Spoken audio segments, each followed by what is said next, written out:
Assalamualaikum warahmatullahi wabarakatuh. Kembali dengan saya Raffi Pradiatma Suryawayudi. Di video kali ini saya akan mempresentasikan dari tugas ujian akhir semester dari mata kuliah Komunikasi Data. Di pertanyaan yang pertama adalah jelaskan rinci konsep multiplexing yang Anda ketahui dari gambar ini. Jawabannya adalah cara kerja multiplexer sebenarnya cukup sederhana dan mudah untuk dipahami pada perangkat tersebut. Sinyal analog maupun digital dengan kecepatan rendah akan masuk melalui jalur input. Setelah itu, pada terminal pengendali, sinyal-sinyal tersebut akan dipilih, dikombinasikan, serta ditransmisikan, sehingga menjadi kombinasi logika dengan kecepatan tinggi.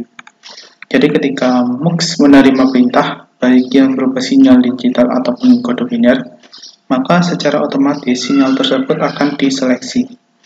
Tahap lanjutannya, yakni digabungkan menjadi kemudian diteruskan pada output sesuai gerbang logika yang akan digunakan. Secara singkat, jalur output ini merupakan komponen yang menerima gabungan beberapa jenis perintah sekaligus, namun perintah-perintah tersebut telah diseleksi dan kemudian akan dikeluarkan satu persatu hingga nantinya akan diteruskan menuju proses yang selanjutnya. Soal yang kedua, jelaskan secara rinci apa yang dimaksud dengan time division multiplexing. Time division multiplexing adalah teknik untuk mentransmisikan dua atau lebih sinyal melalui saluran telepon, saluran radio, atau media lain yang sama. Setiap sinyal dikirimkan sebagai serangkaian pulse atau paket yang disisipkan dengan sinyal dan ditransmisikan sebagai aliran kontinu. Yang kedua adalah frekuensi division multiplexing. Frekuensi division multiplexing atau FDM adalah teknik menggabungkan banyak saluran input menjadi sebuah saluran output berdasarkan frekuensi.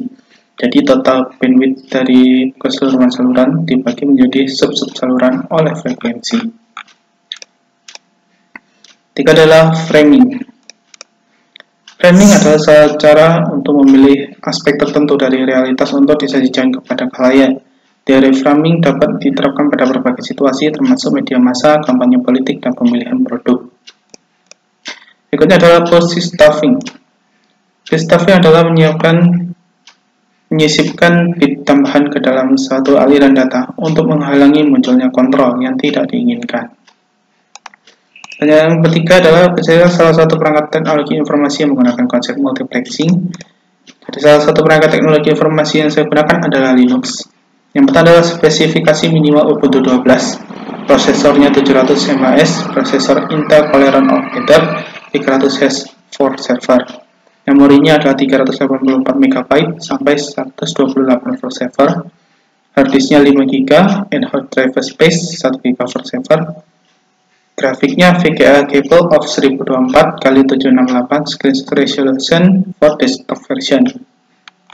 Spesifikasi minimal Red Hat-nya Processor Pentium 800 MHz, memori 108 MB, hard disk minimal 1 GB, mouse keyboard, monitor FVGA 800 x 600 pixel, CD drive-nya disk drive, optional modem printer, perangkat lunaknya CD Linux Red Hat 3 disk.